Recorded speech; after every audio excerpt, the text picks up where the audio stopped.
அனைவருக்கும் வணக்கம். நான் மர்கிசீலன் திலக்ஸ். என்றும் மிக முக்கியமான காணொளியோடு நான் வந்திருக்கிறேன். இலங்கையில் உயிரிழப்புகள் அதிகமாக ஏற்படுகிறது. அதிலும் வீதி விபத்துக்கள், அதனை விட தற்கொலைகள், படுகொலைகள். இந்த ஆண்டு இதுவரையான காலப்பகுதியில் பல ஆயிரம் பேர்கள் இலங்கையில் பரிதாபகரமாக உயிரிழந்திருக்கிறார்கள், கொலை செய்யப்பட்டிருக்கிறார்கள். அந்த வகையில் வடகிழக்கு பகுதியில் தமிழ் இளைஞர் யுவதிகளினுடைய இறப்புகள் நாளுக்கு நாள் அதிகரித்து வருகிறது. அந்த வகையில் கடந்த ஞாயிற்றுக்கிழமை சாங்குப்பட்டி பாலத்தில் யுவதி ஒருவரின் சடலம் போலீசாரால் மீட்கப்பட்டிருந்தது. அந்த வகையில் சங்குப்பட்டி பாலத்தில் தாய் ஒருவரின் சடலம், 2 பிள்ளைகளின் தாய் ஒருவரின் சடலம் கடந்த ஞாயிற்றுக்கிழமை மீட்கப்பட்டிருந்தது. அதாவது அவருடைய உடற்பாகங்களில் கொடூரமாக தாக்கப்பட்டு திரவங்கள் ஊற்றப்பட்டு எரிந்த நிலையில்தான் சங்குப்பட்டி பாலத்திலிருந்து போலீசார் அவருடைய சடலத்தை மீட்டிருந்தார்கள்.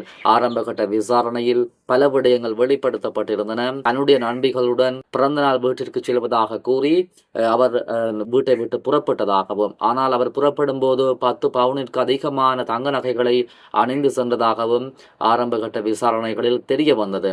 ஆனால் இவர் பிறந்த நாள் வீட்டிற்கு தோழிகளுடன் செல்வதாகவே கணவருக்கு கூறப்பட்டதாகவும், இவர் இவ்வளவு நகைகளை அணிந்து செல்வது கணவருக்கு தெரியாது என்றும் ஆரம்ப கட்ட விசாரணைகளில் தெரிவிக்கப்பட்டிருந்தது. ஆனால் இந்த உடற்கூட்டாய்வு அறிக்கைகள் வெளிவருவதற்கு முன்பே இந்த சமூக வலைதளங்களில் பல செய்திகள், முரணான செய்திகள், பொய்யான செய்திகள் பரப்பப்பட்டிருந்தன. அதாவது சாங்குப்பட்டி பாலத்திற்கு அருகில் குறித்த தாயின் உடலம் மீட்கப்பட்டதாகவும், இவர் உடற்கூட்டாய்வு பரிசோதனையில் இந்த தாய் கற்பழிக்கப்பட்டுத்தான் இறந்திருப்பதாகவும் பல ஊடகங்கள், பல சமூக வலைதளங்கள் பொய்யான செய்திகளை பரப்பிக் கொண்டிருந்தன.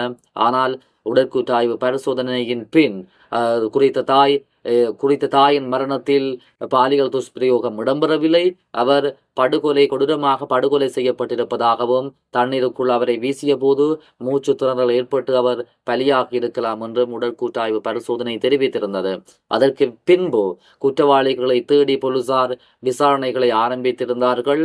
தற்போதும் இது தொடர்பாக 2 நபர்கள் போலீசாரால் கைது செய்யப்பட்டிருக்கிறார்கள். சங்குப்பட்டி பாலத்திற்கு அருகாமையில் கடந்த ஞாயிற்றுக்கிழமை இந்த தாயின் சடலம் மீட்கப்பட்ட நிலையில் சந்தேக நபர்கள் 2 போலீசாரால் கைது செய்யப்பட்டிருக்கிறார்கள்.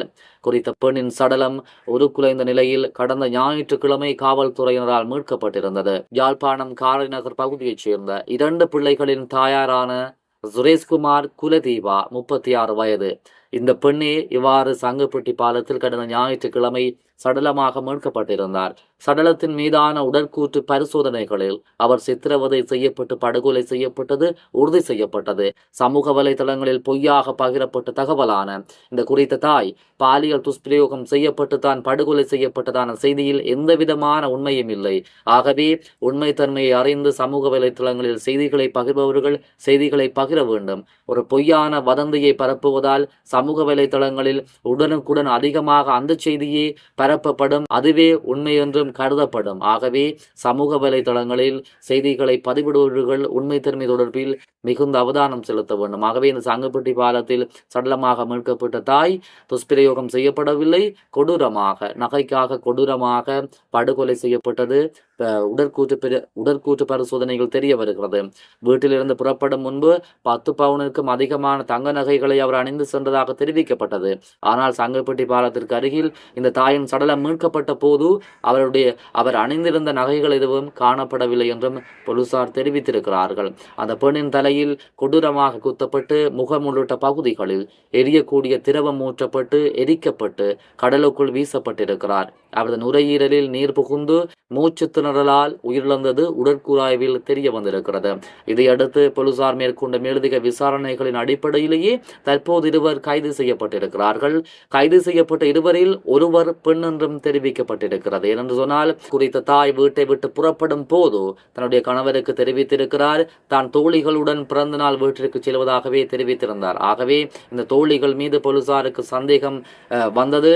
இந்த சந்தேகத்தின் அடிப்படையில் தான் பல கோணங்களில் அவர்கள் விசாரணை செய்து வந்தார்கள். இந்த விசாரணைகளின் அடிப்படையில் தான் 2 கைது செய்யப்பட்டிருக்கிறார்கள். அதில் ஒருவர் பெண் என்றும் தெரிவிக்கப்படுகிறது. நீதிமன்ற உத்தரவுக்கு அமைய அவர்கள் விளக்கமறியலில் வைக்கப்பட்டு மேலதிக விசாரணைகள் இடம்பெற்று வருகின்றன. ஆகவே தமிழர் பகுதியில், வடகிழக்கு பகுதியில், தமிழர்களுடைய பகுதியில் இவ்வாறான நகைகளுக்காக கொலை செய்வது, இவ்வாறு வீட்டை விட்டு வெளியேறுவது, இவ்வாறான செயற்பாடுகள் மிகவும் அபாயகரமாக காணப்படுகிறது. நாளுக்கு நாள் படுகொலைகள், ஏனைய இழப்புகள் அதிகமாகி வருகிறது. எனவே இவ்வாறான இழப்புகளை ஒவ்வொருவரும் கருத்தில் கொண்டு இவ்வாறான உயிரிழப்புகளில் இருந்து எங்களையும் எங்களை சுற்றி இருப்பவர்களையும் நாங்கள் பாதுகாத்து கொள்ள வேண்டும் என்று சொன்னால் எங்களது குடும்பத்தில் இருப்பவர்கள் தொடர்பில், அவர்கள் எங்கு செல்கிறார்கள், எங்கே தங்குகிறார்கள், எப்போது வருகிறார்கள் தொடர்பில் மிகவும் அவதானத்துடன் ஒவ்வொருவரும் இருக்க வேண்டும். ஏனென்று சொன்னால் இலங்கையில் பாதாள உலக குழுக்களின் அட்டகாசம் அதிகரித்திருக்கிறது. அதே போன்று போதைப் பொருளின் வரத்து இலங்கையில் அதிகரித்திருக்கிறது. இந்த போதைப் பொருளுக்கு அடிமையாகி இருப்பதால் குறிப்பாக வடகிழக்கு இந்த போதைப் பொருளால் ஆட்கொள்ளப்பட்டிருக்கிறது. ஆகவே இந்த போதைப் பொருளுக்கு அடிமையானவர்கள் இவ்வாறான குற்றச் செயல்களில் ஈடுபடுகிறார்கள்.